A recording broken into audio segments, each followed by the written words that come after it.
لیارەکانی هەفتەی شەشەمی خولی نایابی تازە پێگەیشتوانی کوردستان و لە کۆمەڵی یانەکانی هەولێر و دۆک سوار یاری ئەنجام دران. تازە پێگەیشتوانی هەندرێن لەسەر یاریگای خۆی میوانداری گاڕی کرد. لیارەکە گاڕە باشتر دەرکەوت و لە خولەکی 11 لە ڕێگای سەرهات فەرهاد گۆڵێکی تۆمار کرد و تا کۆتاییش پارێزگاری لە گۆڵەکەی کرد و بەم ئەنجامە سەرکەوتنی تۆمار کرد. یاریش خۆش بوو بەس خوا مۆفەقی نەکردین. الحەمدلله تازە مادەم گەمەکە بەخۆش ڕۆیشت و کەس یعنی موساب نەبوو شتێکی بەسەر نهاتووە لەمە بە هەموو شتێکی هەیە. دەبایە ببینەوە هەزمەتی زۆرمان بردو بەران ما هەزمەکانیشمان خوا مۆفەقیان نەکردبوون. والله الحمدلله مشان افریقا 3 نقطه بدست خو ببینین ان شاء الله یاریت با بهد باشتر کار کنگ و به هر یاری 3 خاله بدست خو ببینین. یاریکە ڕۆ بێ و زەحمەت نەبوو. والله بزحمت بو چکی اوا 4 یاری ام دوران و یکسان بوون بس اف یاری بو پال پشتک بو ما بو یاری داهاتو. لە پیرمام و لە کەش و هەوایەکی سارد تازە پێگەیشتوانی پێشمەرگەی هەولێر میوانداری هەولێری کرد. هەولێر تا ڕادەیەکی زۆر کۆنتڕۆڵی تۆپی کردبوو، بەڵام پێشمەرگەی هەولێر بەهێر شالگەڕاوە ڕێکخراوەکان مەترسی زیاتری لەسەر گۆڵ یانەی میوان دروست کردبوو. لە خولەکی 16 شیڤان شەماڵ توانی گۆڵ یەکەم بۆ تازە پێگەیشتوانی پێشمەرگەی هەولێر تۆمار کات. لە خولەکی 39 هەڵگورد قەیس توانی بە شێوازێکی جوان گۆڵی دۆم بۆ تازە پێگەیشتوانی پێشمەرگەی هەولێر زیاد بکات.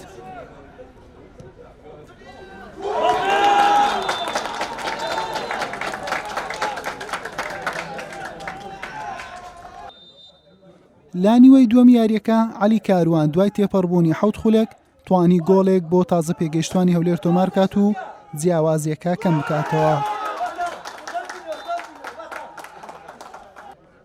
هەولێر کۆنتڕۆڵی تۆپی زۆرتر کردبوو، بەڵام هێرشە پێچەوانە و خێراکانی پێشمەرگەی هەولێر لە گۆڵ نزیکتر بوون، بەڵام یاریەکە بە 2 گۆڵ بەرامبەر گۆڵێک بە سوودی پێشمەرگەی هەولێر بە کۆتا هاتوو، بە یەکەم سەرکەوتن ئاشنا بوو. بەڕاستی یاریێکی زۆر خۆش بوو لە نێوان پێشمەرگەی هەولێر و هەولێر. بەڕاستی یاریێکی زۆر ئەستەم بوو لە نێوانماندا، بەڵام توانیمان سەرکەوتن بەسەر هەولێردا بسەپێنین و یانەی هەولێریش یانەیەکی زۆر باشە، بەڵام توانیمان سەرکەوتن بەسەریاندا بسەپێنین و 3 خاڵی گرنگ بەدەست بێنین. بەڕاستی ئەمڕۆ یانەکەمان وەکو پێویست نەبوو لە یاریکردن. یانەی پێشمەرگەی هەولێر لە بیدایەتەوە زەختەی تاوی ینی کۆنتڕۆلی مەلعەبی کردبوو. ئێمە ینی ڕاستە کەشوایەکەش نالەبار بوو زەختەی تاوا و شەوتی یەکەم هەوا لەسەرەمە بوو 2 گۆڵمان خوا، بەڵام شەوتی دووەم لەم دەتوانم لە جێمی دوم لە بەرژەوەندی خۆمان بوو پاساتمانە بوو گۆڵیشمان کرد هەند 1-2 حالەتی پەنەرتیشە بوو. بەڕاستی لای من ئیشارەتیدا حەکەم پەنەرتیش نەکرد، ئەوە دیارە ینی کە لای من ئیشارەش دەتێ، بەڵام ئەوڕۆ وەکو یانی هەولێر وەکو پێویست نەبوو کە تۆپانی بکەن پیرۆزبایی لە یانی پێشمەرگەی هەولێرەکەم بەڕاستی گەمەیان کردەوە باش بوو زۆر. لە یاریەکانی دیکەی هەمان کۆمەڵە بروسک بە 2 گۆڵی بێوەڵام لە ئەڕاتی بردەوە و دهۆک و زاخۆش بە بێ گۆڵ یەکسان بوون.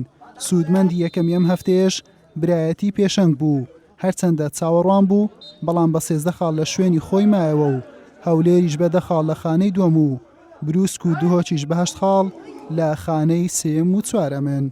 حوسێن محەممەد کەناڵی ئاسمانی پێیام هەولێر.